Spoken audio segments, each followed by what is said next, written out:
Securing a foothold in European Union institutional infrastructure offers one of the most stable and lucrative public sector technology plays available today.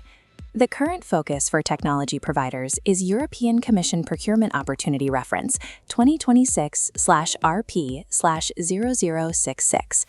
The European Commission is the direct issuing authority here, and they are seeking enterprise-grade ICT services across several digital disciplines. Time is the primary constraint. The window for submissions closes on August 2, 2026. Because successful EU contracts serve as the benchmark for future procurement eligibility, missing this August deadline removes a firm from the credentialing cycle required for upcoming institutional projects. To navigate this bid, you have to understand the restricted procedure.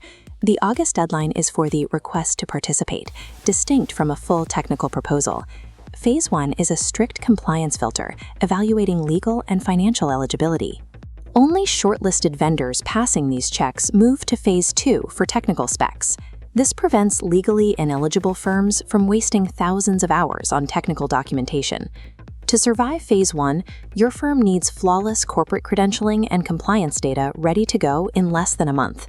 At this stage, the Commission is prioritizing your corporate legal architecture over your specific software capabilities. If your legal structure passes the Phase 1 check, the technical requirements for Phase 2 become the next hurdle. The Commission is looking for specific expertise in cybersecurity, systems integration, and digital transformation consultancy.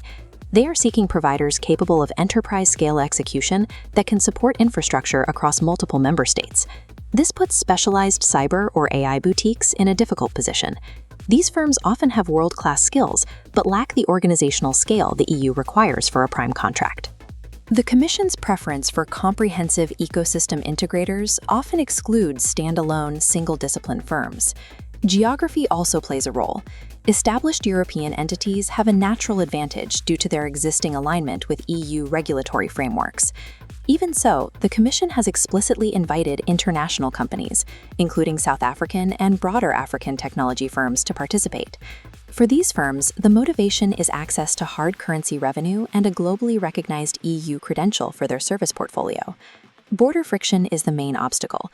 International firms must prove their legal and financial standing according to Brussels' specific standards while operating from different jurisdictions. International bidders often find that their primary challenge is bridging the legal gap between their home jurisdiction and the specific requirements of the Commission. There is a structural workaround for both the standalone boutique and the international firm, the consortium.